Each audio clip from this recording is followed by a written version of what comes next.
देखने वाला कोई नहीं है। जब उनसे हम लोग वीडियो में बात करते हैं तो ऑटोमेटिकली हमारे आंखों में आंसू आते हैं। वे लोग टॉयलेट का पानी यूज कर रहे हैं पीने के लिए, बाथरूम का जो पानी यूज होता है उसको पी रहे हैं। 1 रुपए में 1 रोटी खरीद के आते हैं और उस 1 रोटी को 2 लोग बांटते हैं। मैं चाहूँगा अभी मीडिया बहुत लोग, आप कुछ लोग समय दीजिए, उनसे हम लोग वीडियो कॉल में टेलीफोनिक बात करेंगे। आप उनके दर्द से खुद वाकिफ होइए और पूरे राज्य को मैं ये वीडियो आपके चैनल के माध्यम से दिखे, ताकि राज्य को आभास हो सके कि आज वो कितनी माने बड़ी मुसीबत में फंसे हैं। और आज सरकार अगर संज्ञान में नहीं लेती है, राज्य सरकार समन्वय केंद्र से अगर स्थापित नहीं करती है, अपनी ओर से पहल करना चाहिए। हालांकि राज्य सरकार का विषय नहीं है, केंद्र का है, लेकिन आपके बीच एक समन्वय है, आप राज्य सरकार में अस्तित्व में है। तो उन्हें किसी भी सूरत हाल में जब नया साल होगा, जब पूरी दुनिया और भारत के लोग नए साल का जश्न मनाएंगे, वह वतन वापसी का रास्ता तैयार हो उनके लिए, उनके परिवार को खुशियां मिले, हम लोग ये चाहते हैं। किसकी गलती लगती है वहाँ पहुँचे हैं वो लोग और सरकार ध्यान नहीं दे रही है, कुछ लोग बीमार भी हैं। गलती हालात कह सकते हैं हमारी नीतियों की है और गलती हालात की है, नियति की है। कोई मजदूरी के लिए तो नहीं चाहेगा कि सऊदी अरब जाए, कभी नहीं चाहेगा। वो इंजीनियर बन के, डॉक्टर बन के, बड़ा कॉन्ट्रैक्टर बन के विदेश जाता है। मजदूर बनकर तो कोई मजदूर विदेश नहीं जाना चाहेगा। तो ये कहीं ना कहीं सरकार की नाकामियां रही हैं, लेकिन फिलहाल उस पर चर्चा करने का विषय नहीं है। अभी उनकी वतन वापसी का विषय है और कुछ हालात की गलती है। क्योंकि मजदूर हैं, वे कहीं ना कहीं जब राज्य में अपना रोजगार नहीं मिलता है तो एन पॉन शर्तों को भी मान लेते हैं, ऐसी वैसी शर्तों को भी मान लेते हैं। पहली बात, झारखंड में थोड़ा सा जानकारी का, गाइडलाइन पढ़ने का, जो प्रोटोकॉल्स हैं, जो नियमावली हैं कंपनियां का, लोग थोड़ा असमर्थ होते हैं और उनके साथ चले जाते हैं। बात करते हैं 40,000 देंगे, वहाँ 18 से 20,000 दिया जाता है। बात किया जाता है आपको ये काम दिया जाएगा और वहाँ निम्न स्तर का काम दिया जाता है। तो ये कुछ प्रॉब्लम्स आते हैं, लेकिन ये रीज़न यही है कि कहीं ना कहीं हताश हो चुके हैं जीवन से, अपना मरता क्या नहीं करता, इसलिए वो विदेश को चले जाते हैं। नहीं तो कोई तो ये नहीं चाहेगा कि माँ उसकी बगोदर में, पिता उसका हॉस्पिटल में, उसकी नई नवेली दुल्हन अपना माने घर में, और बेचारा सऊदी अरब जाएगा। ये संभव ही नहीं है। तो कहीं ना कहीं एक पीड़ा है और वो पीड़ा रोटी की है, जिस कारण उसे खींचकर विदेशों तक ले जाती है। ऐसा नहीं लगता है जैसे ये लोग जो मगर मजदूर हैं तो उनके पास तो पैसा का कमी होना चाहिए, लेकिन विदेश जाने के लिए बहुत सारे रुपयों की आवश्यकता पड़ती है।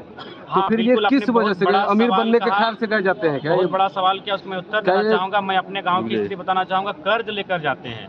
मैं अपने एक भाई का बात कराऊंगा, उन्होंने अपना एक खेत बेचा था। इसलिए आप लोग मीडिया बंधुओं से चाहेंगे, कृपया आप लोग ऐसा ना सोचें कि जो मजदूर विदेश काम करने जाते हैं वो पैसा अमीरी के कारण पाते हैं। वो कोई खेत बेच कर जाता है, कोई अपनी माँ का सोना बेच कर जाता है, कोई अपना 2 जोड़ा बैल गिरवी रख के जाता है। तो मैं चाहूँगा इस बार आप चाहें तो ग्राउंड रिपोर्टिंग कर ले। मैं अपने गाँव की बात बता रहा हूँ। मेरा एक भाई विदेश गया था, उसने खेत को बेचा था।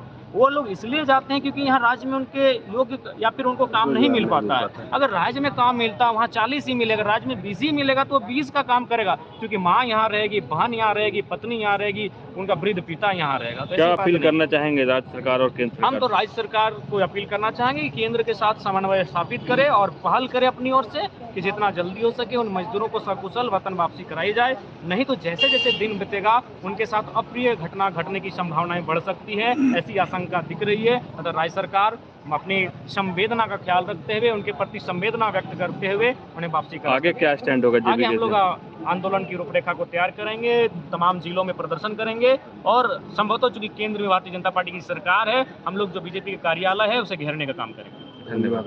माध्यम से जानते हैं कि क्या कुछ पीड़ा हुई लोगों को, क्या कुछ पीड़ा है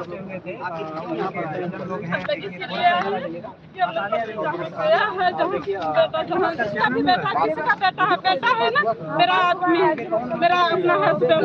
हम यही चाहते हैं कि जहाँ से लेगा है वहाँ से लाइए और गाँव में कोई माटी काट के कमा के खाएगा, अपना बाल बच्चा रखेगा।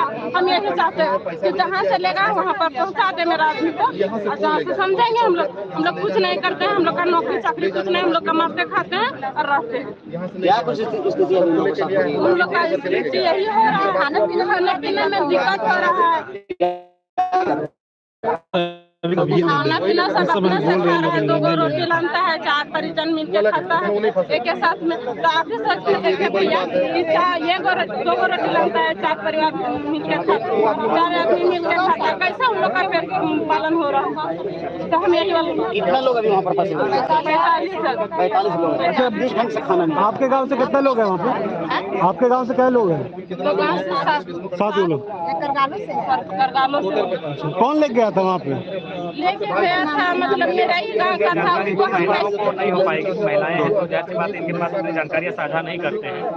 नहीं तो वो ना तो मेरा गांव का मेरा चाचा लगता है, वही मेरा गांव में जैसे बहुत मेहनत से उसको हम पालन पोषण हो रहा है। और गरीब आदमी हमारा, मेरा ससुर था छोटा में तो गया है बचपन में काम करने के लिए, वहाँ पर छोटा मोटा झाड़ू बाड़ू करता है, तो मेरा ससुर हम लोग का पालन पोषण कर रहा है, तो उसको सोचा कि बोल छोटा बड़ा बेटा है तो उसको पालन पोषण करेंगे तो कमाएगा तो हम लोग का जीवन जिंदगी लगेगा अच्छा से, लेकिन देखिए इतना